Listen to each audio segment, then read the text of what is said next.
नमस्कार विद्यार्थियों, स्वागत है आपका यूपीएससी पर। यह है आपकी पॉलिटी की क्लास। इससे पहले वाली क्लास में हमने अनुच्छेद 20 पर चर्चा किया था। वहाँ पर हमने समझा था कि किसी के दोष सिद्धि के संदर्भ में जो 3 व्यवस्थाएं किया गया है अनुच्छेद 20 में, उसकी हमने चर्चा कर ली थी। इसके अलावा उस क्लास में हमने यह भी समझा था कि अनुच्छेद 21 के तहत जो विधि की सम्यक प्रक्रिया है और विधि के अनुसार जो प्रक्रिया है उसमें अंतर क्या है और शब्दशः अंतर क्या, उस पर हमने चर्चा किया था। विधि द्वारा स्थापित प्रक्रिया और विधि के सम्यक प्रक्रिया, ठीक है। और अमेरिकी संविधान या इसके अलावा जो भारतीय संविधान है उसमें अंतर क्या है, उस शब्द समूह को लेकर के उस पर भी हमने चर्चा किया था, ठीक है। इस क्लास में मुझसे आगे बात करेंगे। क्लास को स्टार्ट करूं उससे पहले मैं आपको ये समझाने की कोशिश करता हूं कि कोई भी विधि व्यक्तिगत स्वतंत्रता में हस्तक्षेप करती है या नहीं करती, यह जानने के लिए क्या आधार है, ठीक है। ये समझना बहुत जरूरी है। तो यहाँ पर आप देखेंगे 3 आधार हैं किसी चीज़ का परीक्षण करने के लिए कि क्या ये विधि जो है, कोई विधि व्यक्तिगत स्वतंत्रता में हस्तक्षेप करती है या नहीं करती है, ठीक है। पहला है, इस विधि में प्रक्रिया विहित की गई होनी चाहिए, यानी कि कोई ऐसे ही चीज़ ना हो। सबसे पहली बात तो विधि में प्रक्रिया, ठीक है, जो प्रक्रिया जैसे संसद से मान लीजिए कोई विधि बनती है तो प्रक्रिया शामिल होनी चाहिए। दूसरी बात यह है कि वह प्रक्रिया अनुच्छेद 19 में विहित परीक्षण के अनुरूप होनी चाहिए, ठीक है। अनुच्छेद 19 में जो परीक्षण दिया गया है, यानी कि जो स्वतंत्रताएं दी गई हैं उसके अनुरूप होनी चाहिए। इसके अलावा उस विधि द्वारा अनुच्छेद 14 का उल्लंघन नहीं होना चाहिए, यानी कि समता के अधिकार का उल्लंघन नहीं होना चाहिए। तो यदि इन 3 मानकों पर कोई चीज़ फिट बैठती है तो वह व्यक्तिगत स्वतंत्रता का हस्तक्षेप नहीं करती है, ठीक है। अब हम आते हैं अपने मुख्य मुद्दे पर और अनुच्छेद 21 के मुख्य विषय वस्तु पर। यह है प्राण और दैहिक स्वतंत्रता, ठीक है। प्राण एवं दैहिक स्वतंत्रता का अर्थ क्या है? प्राण का अर्थ केवल पशुवत अस्तित्व या जीवित रहना नहीं है। जैसे कि हाई स्कूल में हमने एक श्लोक रटा था, आपने हो सकता है रटा हो, ये साम न विद्या न तपो न दानम न ज्ञानम न शीलम न गुणो न धर्मा ते मृत्यलोके भूभार भूता मनुष्य रूपेण मृगाचरन्ति। इसका मतलब ये है कि जिस व्यक्ति में ना ज्ञान है, ना धर्म है, ना गुण है, ना त्याग है, ना दान है, वह व्यक्ति इस पृथ्वी पर पशु के समान है। इंसान का रूप लेकर के उस पृथ्वी पर पशुओं के समान विचरण कर रहा है। तो ये याद आ गया क्योंकि यहाँ पर तुलना करने की बात की गई है। प्राण का अर्थ केवल पशुवत अस्तित्व या जीवित रहना नहीं है। जैसे लिख दिया गया कि प्राण एवं दैहिक स्वतंत्रता है, यानी कि किसी को उसके प्राण एवं दैहिक स्वतंत्रता से वंचित नहीं किया जाएगा। तो किसी भी इंसान को आप खूंटे से बांध दीजिए और उसके बस उसको जीवित रहने के लिए खाना और पानी देते रहिए तो हो गया, आपका संविधान तो लागू हो गया ना वहाँ पर। उसका प्राण भी जीवित है और उसकी जो है सारी चीज़ें हैं। लेकिन यहाँ पर अर्थ जो है वो स्पष्ट हो रहा है कि प्राण का अर्थ केवल पशुवत अस्तित्व नहीं है कि वो जीवित रहे किसी तरीके से। जैसे पशु भी, भाई आप देखते होंगे बहुत सारे ऐसे पशुओं के हैबिटेट बनाए गए हैं जहाँ पर वो खुले रहते हैं, एकदम से स्वतंत्र हैं, उनको भोजन भी मिलता है, ठीक है। तो क्या इंसान को किसी एक बाउंड्री में घेर कर रख दिया जाए, उसको पर्याप्त खाना दिया जाए तो उसकी स्वतंत्रता हो गई? नहीं, उसकी स्वतंत्रता की कोई सीमा निर्धारित नहीं है, ठीक है। हाँ, सीमा निर्धारित है, विधिवत सीमा निर्धारित है कि वो कोई जुर्म करेगा तो ऐसा नहीं कि उसको संरक्षण मिल जाए, लेकिन ये नहीं है कि आप पशु के समान उसको जीवित रखें, ठीक है। वही बात यहाँ पर लिखी है। इसके अंतर्गत मानवीय गरिमा के साथ जीवन जीने का अधिकार है, यानी कि जो मानवीय गरिमा के मूल्य है वो उसके जीवन में अगर नहीं है तो उसके जीवन का मतलब कुछ नहीं है, उसके जीवन का मतलब बेकार है। और जीवन के सब आयाम हैं, यानी कि जीवन सिर्फ सांस चलना नहीं होता है या सिर्फ मस्तिष्क का चलना नहीं होता, हृदय का धड़कना नहीं होता। जीवन में हर वो चीज़ें होती हैं जिनसे मनुष्य का जीवन गरिमा में बनता है, ठीक है। तो यहाँ पर इस चीज़ को इसीलिए क्लेरिफाई किया गया है जिससे मनुष्य का जीवन सार्थक, यानी कि जैसे होता नहीं है, कुछ लोग कहते हैं कि कुछ लोगों का जन्म इसलिए हुआ कि वो खाने के लिए पैदा हुए हैं, तो मजाक में कहते हैं ना लोग, तो मनुष्य का जो जीवन है ना वो सार्थक होना चाहिए, संपूर्ण होना चाहिए।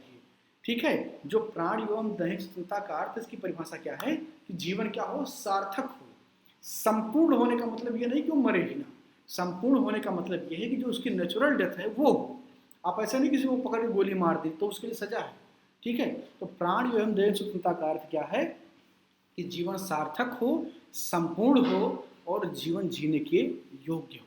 ठीक है, आगे देखेंगे हम। दैहिक स्वतंत्रता अभिव्यक्ति की परिधि में अनेक प्रकार के अधिकार आते हैं। यानी कि जो दैहिक स्वतंत्रता है इसकी अभिव्यक्ति के परिधि का मतलब होता है उसके घेरे में अनेक प्रकार के अधिकार आते हैं। इसमें मनुष्य की वह सब दैहिक स्वतंत्रताएं आती हैं जो पहले से अनुच्छेद 19 में सम्मिलित नहीं है। अनुच्छेद 19 में आपको स्वतंत्रताएं दी गई थी। किस प्रकार की? बोलने की स्वतंत्रता, संघ एवं सम्मेलन बनाने की स्वतंत्रता, निरायुध सम्मेलन करने की स्वतंत्रता, कोई व्यापार या वृत्त करने की स्वतंत्रता। तो ये सारी स्वतंत्रताएं आपको मिली हुई थी। ठीक है, आबाद रूप से संचरण करने की स्वतंत्रता। तो यहाँ पर जो बात की गई है कि 19 में जो सम्मिलित नहीं, यानी कि 19 वाला तो होना ही चाहिए, उसके अलावा न्यायालय ने इस अभिव्यक्ति को बहुत व्यापक अर्थ दिया है। ये जो है अनुच्छेद 21 है, इस संदर्भ में न्यायालय का काम भारत की आज़ादी से लेकर के वर्तमान तक बहुत बेहतरीन रहा है। जब भी सुप्रीम कोर्ट के समक्ष अनुच्छेद 21 से संबंधित कोई केस गया तो उसमें सुप्रीम कोर्ट का जो फैसला रहा है वो बहुत ही खूबसूरत रहा है, एक आध केस को छोड़ करके। अनुच्छेद 21 के उदार निर्वचन के कारण वह एक प्रकार से अवशिष्ट सा अधिकार हो गया है। अवशिष्ट सा अधिकार का मतलब होता है कि वो अधिकार जो पहले से डिफाइंड नहीं है। अवशिष्ट अधिकार, अवशिष्ट शक्तियों की बात आप करते हैं, केंद्र सूची होती है, राज्य सूची, समवर्ती सूची। तो जो किसी भी सूची में नहीं होता है उस पर कानून कौन बना सकता है? केंद्र बना सकता है। तो कहा जाता है कि उसके पास अवशिष्ट शक्तियां हैं। यहाँ पर अवशिष्ट अधिकार का मतलब क्या हो गया?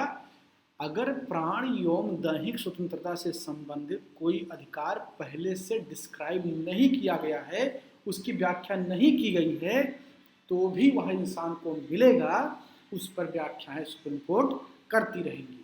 ठीक है, संविधान निर्माताओं ने जितना सोचा था अनुच्छेद 21 के बारे में, उससे कहीं ज़्यादा खूबसूरत गुलदस्ते के रूप में उसको सुप्रीम कोर्ट के कई फैसलों ने बना दिया है। ठीक है, आगे देखते हैं। उच्चतम न्यायालय के निर्णयों के फलस्वरूप बहुत से अधिकार अनुच्छेद 21 के अंतर्गत माने गए हैं। उनमें से कुछ निम्नलिखित हैं। तो कुछ आपको एग्जाम्पल यहाँ पर दिए गए हैं कि जिनको प्राण एवं दैहिक स्वतंत्रता के अंतर्गत माना गया है। ठीक है, तो उसका देख लेते हैं कि पूरी लिस्ट उसकी क्या है। पहला है बंधित श्रमिक ना बनाए जाने का अधिकार। ठीक है, बंधुआ मजदूरी इसे कहते हैं। वर्तमान में आधुनिक समाज में तो आपको नहीं देखने को मिलता होगा, गाँव में कहीं कहीं पर देखने को मिलता है। मेरे क्षेत्र में मैं 2-4 ऐसे एग्जाम्पल जानता हूँ जहाँ पर बंधुआ मजदूरी आज भी हो रहा है। बहुत सारे लोगों ने उस पर शिकायत करने की कोशिश की, लेकिन वो एक स्वीकार्यता के साथ है। जो बंधुआ मजदूर है वो स्वीकार्यता के साथ कर रहा है, तो उसमें कोई ऐसा केस हो नहीं पाया। लेकिन बंधुआ मजदूरी जो आप कभी कभी वेस्टर्न मूवीज़ में देखते हैं, हॉलीवुड की फिल्मों में देखते हैं कि किस प्रकार अफ्रीकी लोगों को ये अंग्रेज, जो अपने आप को बहुत ज़्यादा तार्किक और ह्यूमैनिटेरियन कहते थे, वो कहीं ना कहीं इंसान को कितना निकृष्ट समझते थे, इंसान को जानवर जैसा बांध के रखते थे और उनसे एक मानवीय गरिमा से ज़्यादा काम करवाते थे। ठीक है, तो वो बंधुआ मजदूरी का स्वरूप इंडिया में कभी नहीं था, लेकिन कुछ ज़रूर था। आज़ादी से पूर्व दास प्रथा थी, बंधुआ मजदूर रखे जाते थे, लेकिन आज़ादी के बाद में उसे बिल्कुल समाप्त कर दिया गया।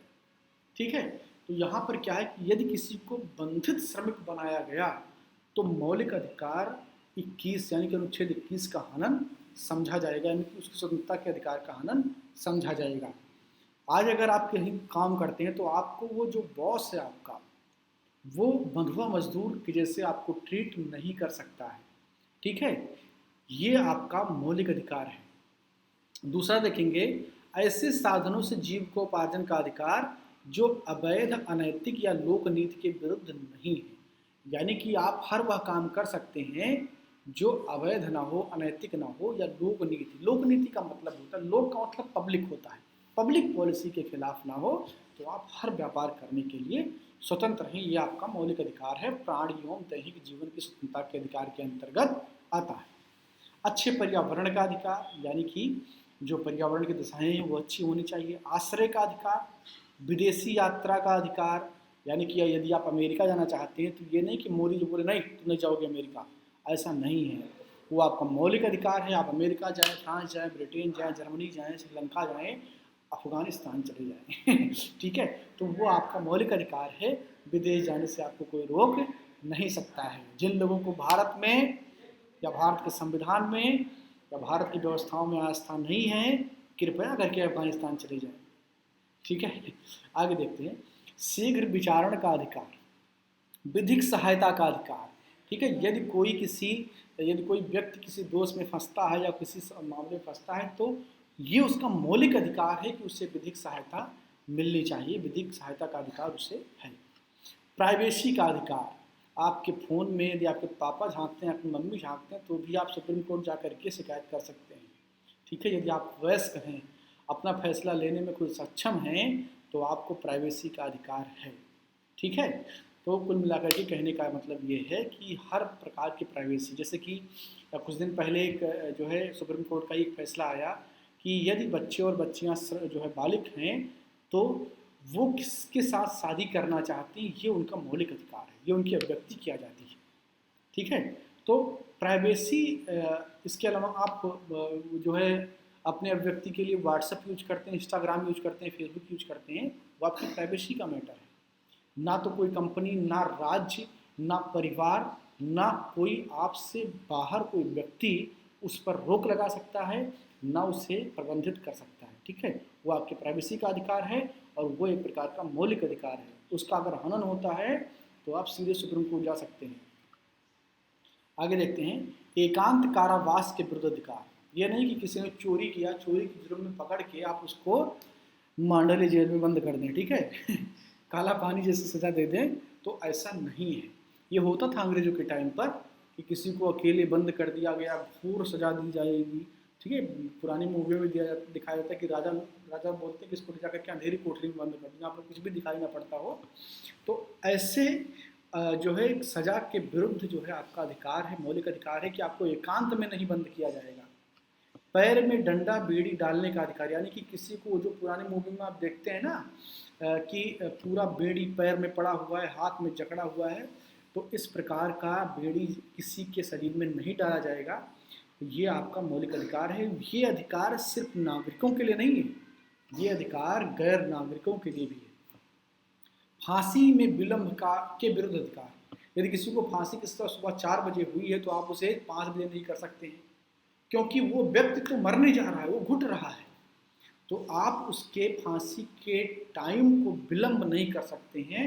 और अगर ऐसा आप करते हैं तो उसकी फांसी को हटाला भी जा सकता है, उसकी सजा को कन्वर्ट भी किया जा सकता है। ठीक है, अभिरक्षा में हिंसा के विरुद्ध अधिकार, शिक्षा पाने का अधिकार भी एक प्रकार का मौलिक अधिकार है और ये प्राण एवं दैहिक स्वतंत्रता के अंतर्गत आता है। पीने योग्य शुद्ध जल का अधिकार, यह भी एक प्रकार का मौलिक अधिकार है। अच्छी सड़कों का अधिकार, ठीक है, आए दिन आप लोग सड़कों का शिकायत करते हैं, मैं कहता हूँ सुप्रीम कोर्ट सीधे जाइए और बोले कि अच्छी सड़कें हमें नहीं मिल रही, जिसकी वजह से हमारे सेहत में खराबी आ रही है। अच्छी सड़कों का अधिकार एक प्रकार का मौलिक अधिकार है। ठीक है, और ये आपके प्राण एवं दैहिक स्वतंत्रता के अंतर्गत आता है। प्रतिष्ठा का अधिकार, ध्वनि प्रदूषण से मुक्त रहने का अधिकार, हालांकि ये सब अधिकार व्यवहारिक रूप से कितने लागू हो पाते हो तो आप भी जानते हैं। ठीक है, लेकिन फिर भी ये अधिकार हैं आपके पास। पर्यावरण और मानव स्वास्थ्य के रक्षण का अधिकार, रात्रि में सोने का अधिकार, ये बड़ा इंटरेस्टिंग है। हमारा एक पार्टनर था तो अक्सर वो हमको धमकी देता था कि अगर रात में तुम किसी वजह से हमको जगाए तो हम सुप्रीम कोर्ट चले जाएंगे, क्योंकि उसने ये पढ़ लिया था कि रात्रि में सोने का अधिकार एक प्रकार का मौलिक अधिकार है, और यदि कोई आपके मौलिक अधिकार का हनन करता है तो आर्टिकल 32 के तहत आप सीधे सुप्रीम कोर्ट जा सकते हैं। तो मैंने कहा ठीक है भैया चले जाओ, किराया हम ही से मांगोगे ना, हम देंगे तो फिर तो जाओगे ठीक है। अगला है गरिमापूर्ण जीवन जीने का अधिकार, यानी कि जीवन कैसा होना चाहिए, गरिमापूर्ण होना चाहिए, यह भी एक प्रकार का मौलिक अधिकार है। तो इस प्रकार आपने देखा अनुच्छेद 21 को हमने पढ़ा, विधिवत अध्ययन इस पर किया। अगली क्लास में हम इससे आगे बात करेंगे, अनुच्छेद 22 पर बात करेंगे। इस क्लास में इतना ही। क्लास को लाइक करें, शेयर करें, अपनी राय कमेंट बॉक्स में जरूर दें। बहुत बहुत धन्यवाद।